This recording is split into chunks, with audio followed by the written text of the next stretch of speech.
Hey, what's going on, Walk-ins? Welcome, family. We're glad to have you back for another episode with Nick and Michael. As always, we are brought to you by Patient Care Marketing Pros. Michael, what's up, buddy? How are you? Thank you for introducing Patient Care Marketing Pros. Yes, I'm working on it. I got called out on that. Janie will appreciate us for saying that because she reminds us when we don't say that. But no, glad to be here. This is actually a fun episode because we're going to be talking about summer slump stuff. Yes. How to fight it because it's real. Last year was weird. We can note that last year's summer slump was summer slump-ish, and then it became more like a October, September slump. It was really interesting. But we definitely know that summer's coming. It's already starting to warm up here. It was in the 80s the other day, which felt pretty good. It's been cool lately, been kind of cool. But no, so today we have an interview today with Ira Pasternack. So he's with WebForDoctors. So if you've been around the urgent care space, you've probably seen Ira. He's been in the game a while. He's been in the game since 1999, which you could arguably say he's been in the game since almost the beginning of what urgent care is today. So he's been there for a long time. But while he has had WebForDoctors for almost all of that, he also has something called Occ Med Growth Cohort. He's a lead instructor there. He is all in on the AchMed side. I think that's why we're bringing him today, because we are not AchMed experts. We wish we could be, but it's a whole different animal. So we actually will recommend Ira when we have clients that say we want something really special for AchMed. Well, we have Ira. You should go talk to him. But Ira is so glad to have you on today. Thank you for coming and joining the Walk-ins Welcome. Ira, welcome to the podcast. We're glad to have you. Say hello to the Walk-ins Welcome audience and tell us one thing about you that you haven't already told us that nobody else knows. All right. Well, thank you guys for having me.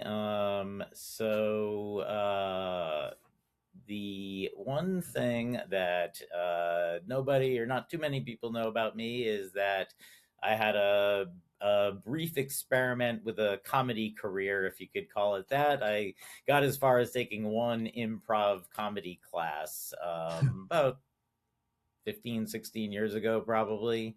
Was a fun experience, but found out that, well, maybe incorporating some comedy into my content and the work I do is something that works. Being an actual comedian is a whole nother level of difficulty. I love that. That is so good. You know what's funny? My wife thought I was funny once, but then we got married. She no longer finds me funny. So that ended on that day. Oh my God. I'm actually working with, I have a 6-year-old and she's actually funny, but she's funny. And then she tries to repeat the funny like 5 times. Just to get you to laugh. We're like, no, Addie, no. The first time was good enough. And she hasn't figured that out yet. So do you tell the punchline or not tell the punchline in improv? In improv, you just kind of keep it going. Yeah. Well, that was fun. I've got a little stint in improv, but not in comedy and jazz performance. But that's a different lifetime, it feels like. Well, look, I want to get into the AchMed. Here's the deal.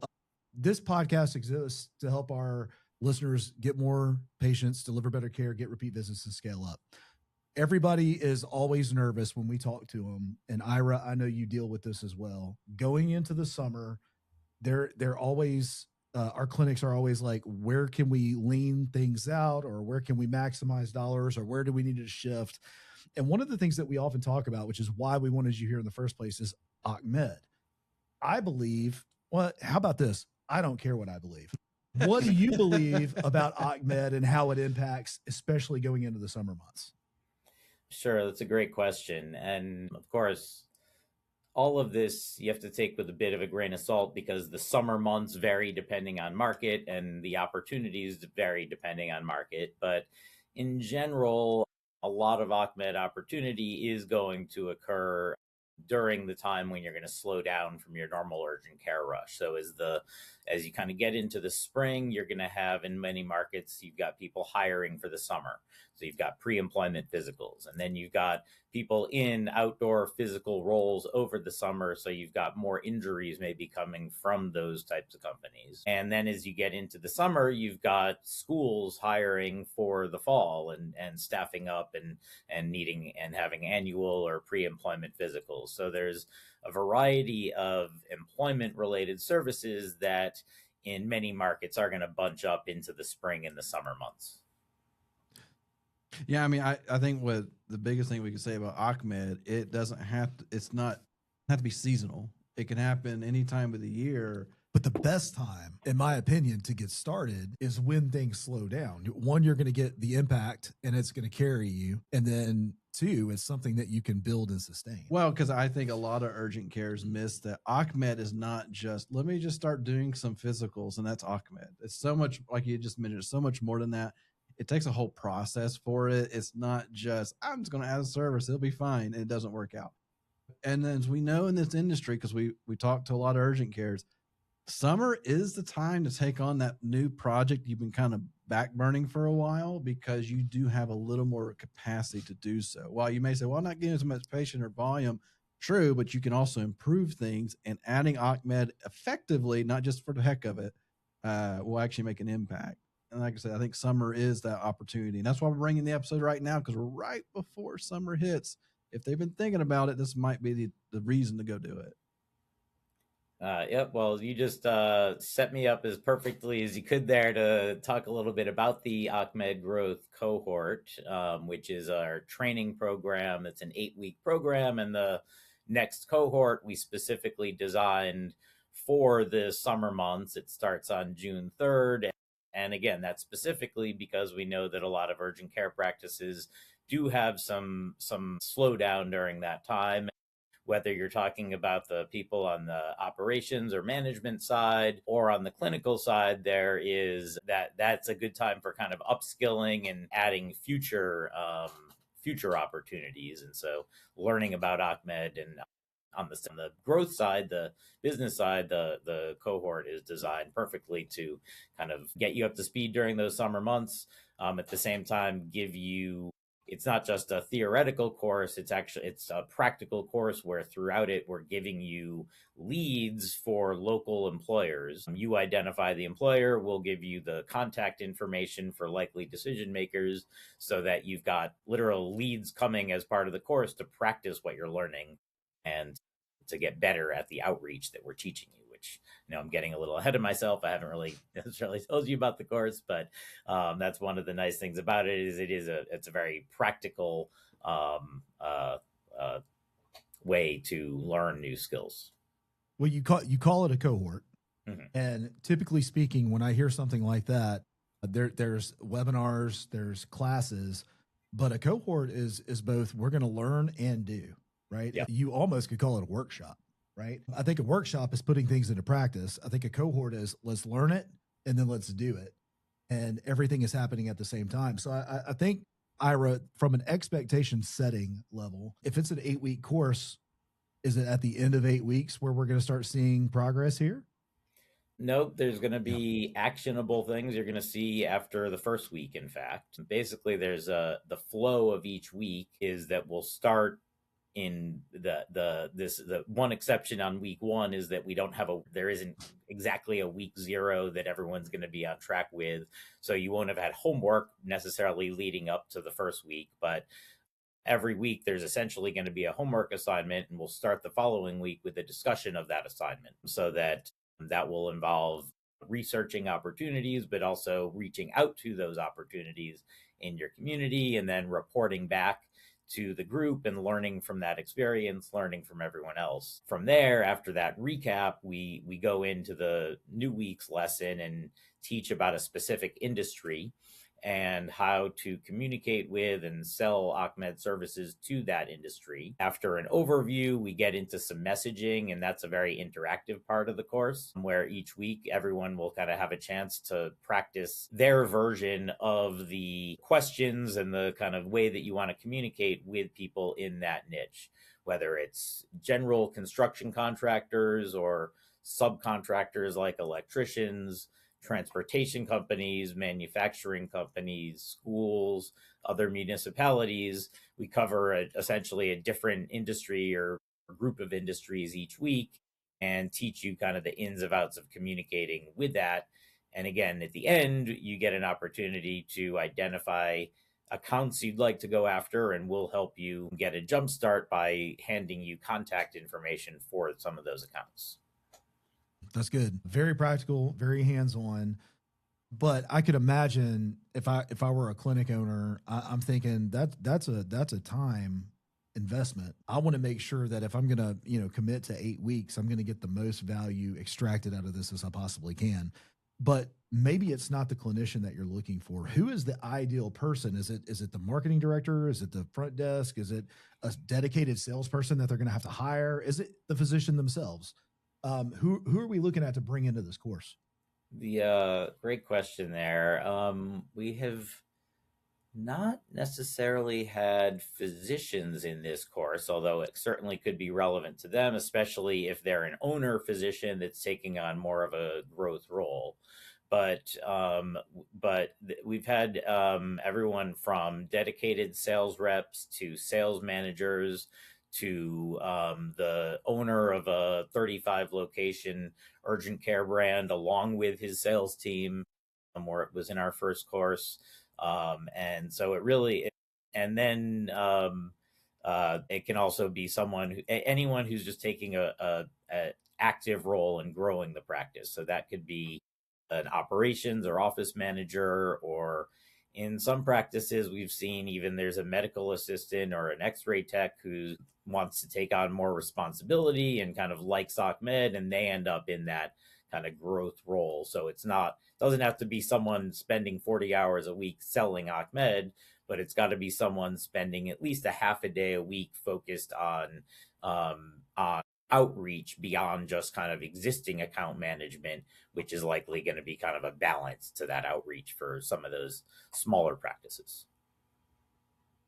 I think one of the things that people would like to know is what are the wins? What does winning look like in this course? Is it landing a company and a contract? Is it having an SOP outlined that you can put into practice? Help us define that, and be awesome if you could share a success story. Sure. So win is going to depend on the exact practice, because we're going to help assess where you are to start and then help you get where you want to go. So a win is defining where you want to go and taking definitive steps to getting there in a very general sense. I guess more specifically, a win will be, and I have to give a caveat this, in that the first time around, this is our second public cohort. We had one initial group. We then tried to kind of cram in a second group this winter without enough time to promote it, but we ended up with one particular group that we kind of did a private version of this for. And so this is our second public group, and it's the first time where we're including those leads. So the first time around did stay a little bit too theoretical. The wins, I would say, are that everyone in the class felt like they got something out of it and had kind of good things to say at kind of exit interviews. We weren't necessarily measuring things as much as we should have been, and therefore are this coming time around. So the wins this time around are going to be starting with building a pipeline, having a definitive list of opportunities that you didn't have at the beginning of the 8 weeks. 8 weeks is a fairly short time for a typical occupational medicine sales cycle. So you may not necessarily get, if you're starting, the more you're starting from scratch, the harder it will be to make progress. But if you have existing clients, we're going to give you ways to further conversations with them and to uncover new opportunities that you might not have known to go after with some of those existing clients, or people who are in your pipeline, or people who have come into your urgent care for a couple injury care visits and you haven't followed up with because you didn't know how to follow up with them. Again, building that pipeline, potentially getting new customers or growing existing accounts. But really, we're going to work. Part of the course is that you get 2 one-on-one sessions per organization, so that we early on can kind of figure out where you do want to go on a one-on-one basis. And then towards the end of the course, we have a recap to kind of make sure you've gotten there and help make sure that you have a plan in place to take what you've learned and build on it going forward. Hey, Michael here. So thankful that you listen to our podcast, and hopefully you're getting something out of it. But if you are listening, chances are you're an urgent care owner or manager, or work somewhere in the urgent care space.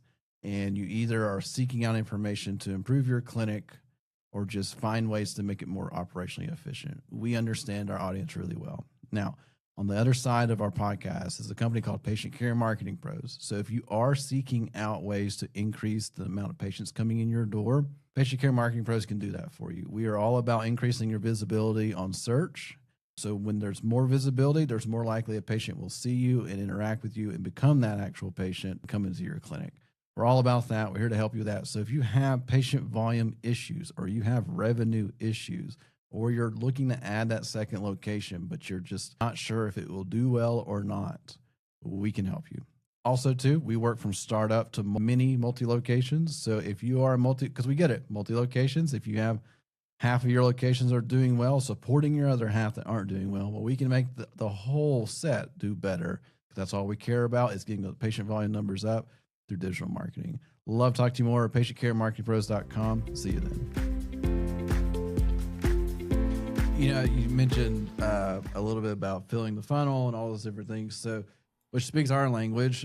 We all understand the sales process, the sales cycle in the world of, and I think that's something mindset wise an urgent care clinic will struggle with when it comes to AchMed. Because, you know, in urgent care world, we put out ads, we have a patient show up and then they leave and it's all happening within an hour, you know, like right. That's like the speed of a patient. But in AchMed, it's much different.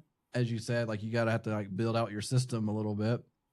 What is like the true expectation of a sales cycle with a potential AchMed customer for an urgent care? Like if I started May 1st pursuing this potential AchMed employer or whatever, what's the realistic expectation? Is it going to take a month, 2 months, 3 months, 6 months or whatever to get them to become that repeat patient or set of patients client? What's the reality? Because I know for some, because like as we know in the way we all operate, if it doesn't happen within a month or two, I'm getting tired and I don't want to do this anymore. I spent all this time, it's not working. It may be working, but you haven't given it enough time to cook. So, right. And so what is that? What kind of mindset does an urgent care clinic need to really have? Because even if they take your course and do all the right things, it's not necessarily meaning like even you give them leads and everything. It may not mean they're closing those deals in 8 weeks. It may take more time. And they can't be discouraged and say, well, I'll get back to it whenever they decide to respond to me. You know, like because you even talked about spending that hour a week can make an impact. We even tell people like spending 1 hour a day on sales activities can make all the difference in your business. But what is the true expectation that urgent care really should have? Sure. So I think it's kind of in proportion with the size of the opportunity, that the bigger the opportunity, the longer it can take to get a foot in the door and to turn it into something. That said, once you do get a foot in the door, you're not going to get the full opportunity either. So it may take weeks or months to kind of get that first meeting. And when you get that first meeting, if it's with a 25-person electrical contractor, you may be able to close that deal right away. If it's with a general contractor on a $1 billion commercial construction project, you are not going to get by any means the entire deal right away, but you may be able to get added to their list of after hours injury care options. Maybe they use the local pure AchMed department that's open more business hours, 9 to 5, and they need someone for weekends and evenings that is not the emergency room. So being that backup, getting a foot in the door, providing great service, and then building the account over time is kind of part of the game there. But to answer that in a different way, we had one of those large construction projects that we were pursuing for a client where we had a telemarketing project going on. Now that's something that goes way beyond the cohort, but on a limited basis, we'll actually do outreach for clients. And we had a situation where we started calling someone in September, and it took 2 or 3 calls to get to the first person who basically we had a conversation with. It's all documented in the CRM. They gave us the name of the decision maker. It then took from late September until mid-January to actually get that person to pick up the phone. It was something like 17 dials, or maybe as a combination of voicemails and emails sent without any response before finally the phone got picked up. In that interim, someone else from the practice, one of the owners, had reached out to that original person coincidentally. And we're not sure if that had anything to do with the fact that the second time we reached that original person, but from a different medium, the contact they had given us actually picked up the phone. But anyway, what was that? 4 months later, 4.5 months after the first call, we actually got them to pick up a phone. And it was probably a month later when a meeting happened. And that now is still in discussions. I think, again, they're in a panel state where I think they got added to the injury panel, so they're one of the 4 providers that gets recommended. And now the trick is becoming the primary provider, and or becoming the person that does all their respirator fit physicals or some of the other pre-employment needs. And again, it comes down to starting that relationship and building it over time. There's a difference in urgent care marketing versus AchMed marketing. And I know B2B marketing, which is what AchMed marketing is, business to business, is a different strategy. You don't have to give me all the strategies, but what is one strategy that y'all put into place that is successful? So being there where your customers are, and again, the customers are rarely the end patient. I mean, sometimes in a employee choice state, you want to be advertising to the employees because that's going to help get the injury care, although that's really not necessarily a difference between worker injury and regular advertising for injury cares. With AchMed, though, it's not just about people searching Google. It's about being literally in the rooms where they are. So going to Chamber of Commerce events, going to local SHRM, Society of Human Resource Management, or local safety organizations, local chapters, and especially in big cities of the various construction associations have local chapters that can be great rooms to be in. And on the digital side, while it's actually Google is finally catching up, and you're more likely than ever to have someone just Googling an AchMed service that they might need. But more importantly, having a strong presence on LinkedIn is really the place where someone's going to go to check up on you once you've opened the door and they're considering you. Having a strong LinkedIn presence is going to be really important in the AchMed world. Well, I mean, what you're describing is like where you're doing like your job interview. I got to make sure if they're going to look me up, I look good in all facets, and LinkedIn is the professional way to look good on social media. But, you know, what you were touching on, though, being in the room with the people where it's networking, right? Like it's just networking 101. I know for some, like I don't network. I don't have time for that. If you have intentional time, you do. Because a couple of meetings, and that's the other part too, repeating yourself to those meetings, showing up one time to a chamber lunch once a month won't do a thing for you. I've been in I was in the chamber world for like a decade, and I saw those people, and guess what? I never saw them again because they didn't get anything out of it. It's like, yeah, you got to commit. And I think some people miss that. Some people may think, oh, if I just sponsor this one event and just have my logo showing up in the background, it'll be enough. No. People want to have that relationship side. Are you a real person? Do you care about what we're doing, and kind of build off of that? But no, it's true. Like there's layers to it. And there's a reason why we've told other people, you probably need a salesperson dedicated to this if you're really committed, because their entire job will be shaking hands, talking to people, building relationships. And when the moment's right, opportunity shows up because you've been doing all the right things. But yeah, I totally get that, because that's how we built this business, was showing up in all the right places. You know, Ira, a unique differentiator here, maybe even a thought process that I think about is, as an urgent care, the patient is your customer. As an urgent care providing AchMed, the patient is your consumer. The business is your customer. It's like Coca-Cola. You can't go to Coca-Cola, maybe in Atlanta if you're on a tour, but outside of that, you can't go to Coca-Cola and buy a Coke. They don't sell you a Coke. They sell grocery stores. They sell supermarkets. They sell distributors. They sell to distributors. They don't sell to us, the consumer. We're not their customer. We're their consumer. And I think that's a unique thought process break, because if you treat urgent care and AchMed the same, you're going to fail. Now, at the same time, the patient they think they're not paying necessarily, but they feel like the customer. They can still give you a review. So you have to still treat them as the customer in that respect. And then, just to complicate things more, again, depending on the state you're in, you may have the insurance broker having a much more active role in the process than you would on the private insurance side. I mean, obviously the private insurance is still the payer in many cases, but they're not necessarily part of the decision-making process, at least as proactively as you see on the workers' comp side. Well, Coca-Cola still has to deliver the same great tasting experience 100% of the time, no matter who that person buys that Coca-Cola from. So I agree with you in the fact that if you're going to deliver, you have to treat them like $1 million, no matter if they're your consumer or your customer. I do agree with that. Yeah. So, the patient care itself can't change. How the patient showed up at your door and paid you, that's a different animal. And I know you go through this through your cohort because you're billing differently. There's a whole different world into this. You made a point, Michael, and I want to tie all this together before we start talking about how people can get involved in it. Okay. You talked about the Chamber of Commerce. Yeah. All right. And this is for the listener, but I'm bringing everybody in. Right. So at the Chamber of Commerce, you have the people that show up, give it a try, and then disappear. And then you also have the same 8 people that show up to every single freaking thing, and you can't get away from them. Yeah. Who's winning? Neither. No, I think the people that show up to everything, every ribbon cutting, they're at everything are the ones typically, unless they're a real estate agent. Well,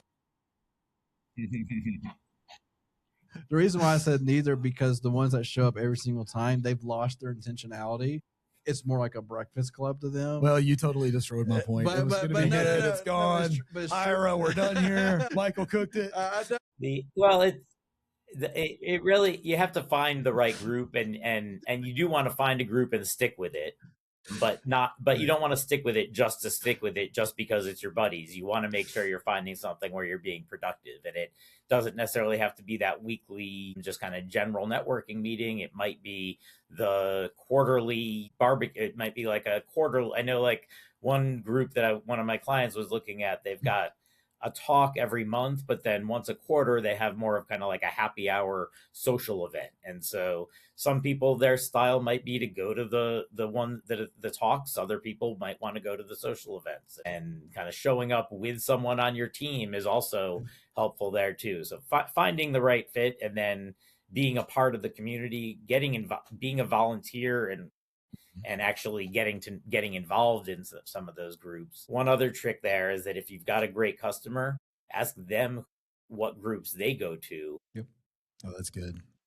If they're active, then you've got an introduction automatically to the other people in that group that might be your customers. So just to clarify my response on the chamber stuff that's right here. All right. So like, I was one of those people that showed up all the time, where I was going to a chamber event 2 or 3 times a week, doing all the things. And that became like a group of friends per se that went to events. What I learned though, after about 1 to 2 years of doing this, you start to see the same faces. You see new faces in January and they disappear and all the things. But what it became, I think, is that everybody kind of knew who I was and knew what I did.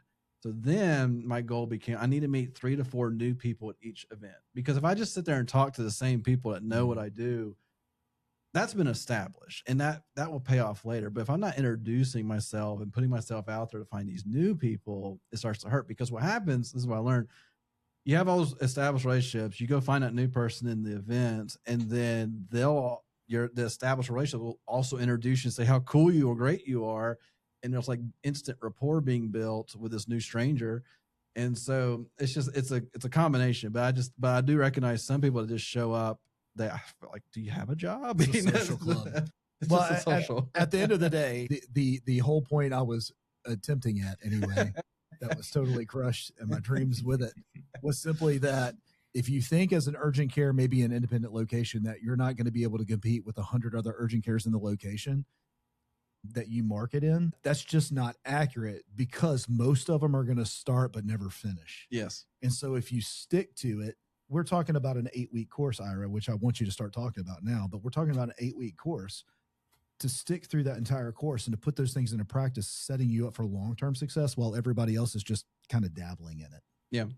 Yeah. I'll get to the course there, but just one other point about what other people are doing. There can be 3 other urgent cares in your market doing AchMed, and a hospital department and a big national brand.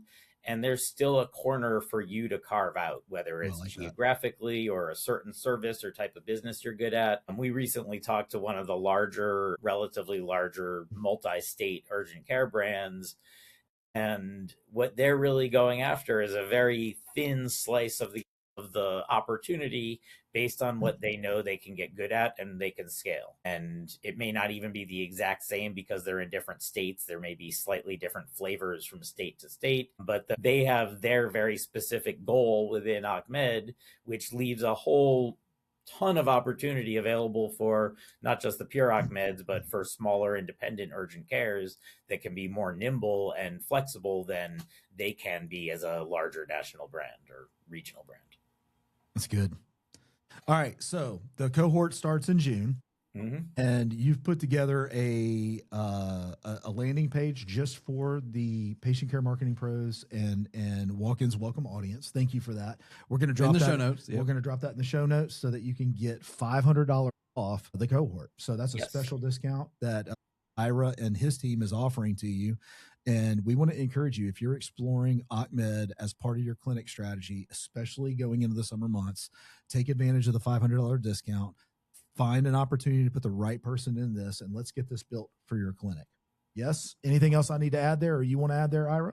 Well, I don't know exactly what day this is going to come out, but if it's before the 20th of May, we're doing an overview of the cohort on a LinkedIn Live, and or you can just register from that landing page that you just shared. If you're watching this after the 20th, you can get the recording will be available there of that overview. And then we also have a sample lesson, which is, again, a recording. You don't get the interactive nature of the course, but you get the general flow of the kind of material that we teach using healthcare as an audience. And that ranges from skilled nursing facilities, dentists, a few other subsets within healthcare that we cover there.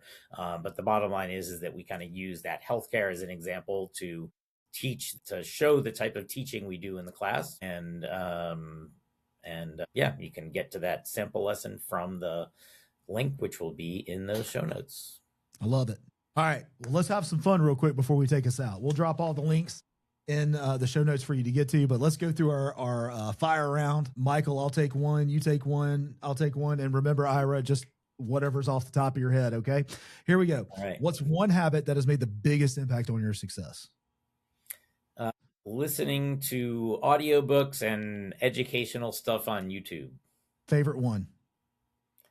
Favorite one lately is the Marketing Against the Grain podcast from HubSpot, which I don't actually use their products, but that's the best AI/business podcast out there. The only correct answer to that was walk-ins welcome. We'll move on. Michael? That's funny. The setup was there. All right. What's a book that every entrepreneur should be reading or should have read? Who Not How. Oh, it's so good. I do agree with that. That is a good one. All right. What's one thing they should start doing this week?